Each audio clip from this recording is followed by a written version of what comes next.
بسم اللہ الرحمن الرحیم۔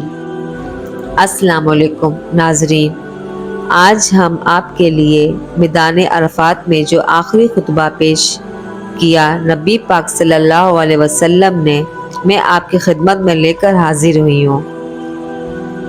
حضور صلی اللہ علیہ وسلم نے اپنی حیات مبارکہ میں ایک ہی صرف حج ادا فرمایا، اور اس موقع پر آپ صلی اللہ علیہ وسلم نے اپنی اونٹنی قصوہ پر سوار ہو کر جو خطبہ دیا وہ تاریخ اسلام میں خطبہ حجۃ الوداع کے نام سے ہے۔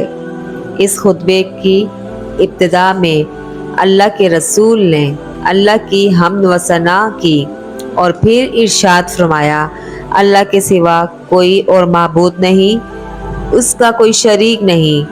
اللہ نے اپنا وعدہ پورا فرمایا، اس نے اپنے بندے رسول کی مدد فرمائی اور تنہا اس کی ذات نے باطل کی ساری قوتوں کو زیر کیا، اور فرمایا، لوگو میری باتیں سنو، میں نہیں سمجھتا کہ میں آئندہ کبھی کسی مجلس میں دوبارہ اکٹھے ہو سکیں گے۔ اللہ کا ارشاد ہے کہ انسانوں، ہم نے تم سب کو ایک مرد عورت سے پیدا کیا اور تمہیں جماعتوں اور قبیلوں میں الگ الگ بانٹ دیا تاکہ تم لوگ الگ الگ پہچانے جا سکو۔ تم میں زیادہ عزت اور کرامت والا اللہ کی نظر میں وہی ہے جو اللہ سے زیادہ ڈرنے والا ہے۔ نہ عجمی کو عربی پر فوکس حاصل ہے اور نہ عربی کو عجمی پر، اور نہ کالا گورے سے افضل ہے نہ گورے کالے سے۔ اور ہاں، بزرگی اور فضیلت کا کوئی معیار ہے تو وہ تقویٰ ہے۔ سب آدم کی اولاد ہیں، اور آدم کی حقیقت انسان اس کے سوا کیا ہے کہ وہ مٹی سے بنائے گئے ہیں۔ اب فضیلت اور بزرگی کے تمام دعوے، خون اور مال کے سارے دعوے انتقام میرے پیر تلے روندے جا چکے ہیں۔ بس بیت اللہ کی تولید اور حاجیوں کو پانی پلانے کی خدمات اسی طرح برقرار رہے گی۔ قریش کے لوگ، تمہاری گردنوں پر تو دنیا کا بوجھ لگا ہوا ہے۔ اپنے اور دوسرے لوگ سامان آخرت کی تیاری کے ساتھ پہنچے، اور اگر ایسا ہوا تو میں اللہ کے سامنے تمہارے کچھ کام نہ آ سکوں گا۔ قریش کے لوگوں، اللہ نے تمہارے جھوٹی نوست کو ختم کر ڈالا، اور باپ دادا کے کارناموں پر تمہارے فرقوں اور مواد کی اب کوئی گنجائش نہیں، اور تمہارے خون و مال اور عزتیں ایک دوسرے پر حرام کر دی گئی ہمیشہ کے لیے۔ ان چیزوں کی اہمیت ایسے ہی ہے جیسے تمہارے اس دن کی اور اس ماہ مبارک کی جو خاص کر اس شہر میں ہے۔ تم سب اللہ کے آگے جھک جاؤ، وہ تمہارے اعمال کی باز پرس کرے گا۔ دیکھو کہیں میرے بعد گمراہ نہ ہو جانا کہ آپس میں کشت و خون کرنے لگو، اور اگر کسی کے پاس امانت رکھوائی جائے تو وہ امانت رکھوانے والے کو اس کی امانت پہنچانے کا پابند ہے۔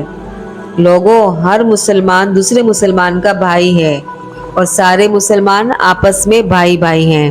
اپنے غلاموں کا خیال رکھو، ہاں غلاموں کا خیال رکھو، وہی کھلاؤ جو خود کھاتے ہو، انہیں وہی پہناؤ جیسا تم پہنتے ہو۔ دور جہالت کا کچھ میں نے اپنے پیروں سے رون ڈالا۔ زمانے جہالت کا خون کے سارے انتقام کل عدم ہیں۔ پہلا انتقام جیسے میں کل عدم قرار دیتا ہوں، میرے اپنے خاندان کا ہے۔ رابعہ بن حارث کے دودھ پیتے بیٹے کا خون جسے بنو ازل نے مار ڈالا تھا، میں معاف کرتا ہوں۔ دوہرے جہالت کا سود اب کوئی اہمیت نہیں رکھتا۔ پہلا سود جسے میں معاف کرتا ہوں عباس بن عبد المطلب کا سود ہے، اب یہ ختم ہو گیا ہے۔ لوگوں، اللہ نے ہر حقدار کو اس کا حق خود دے دیا، اب کوئی کسی وارث کے لیے وصیت نہ کرے، بچہ اسی کی طرف منسوب کیا جائے گا جس کے بستر پر وہ بچہ پیدا ہوا ہے، جس پر حرام کاری ثابت ہو اس کی سزا پتھر ہے۔ حساب و کتاب اللہ کے ہاں ہوگا۔ جو کوئی اپنا نسب بدلے گا یا کوئی گناہ اپنے آقا کے مقابلے میں ظاہر کرے گا کسی اور کو، اس پر اللہ کی لعنت۔ قرض قابل ادائیگی ہے۔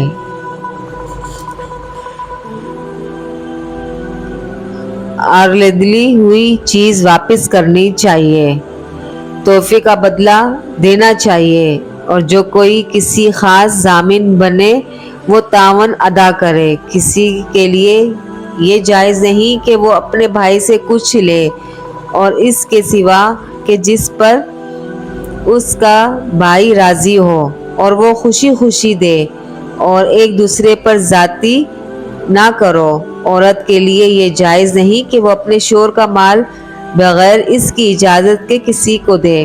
دیکھو، تمہارے اوپر تمہاری عورتوں کے کچھ حقوق ہیں، اسی طرح ان پر تمہارے حقوق واجب ہیں۔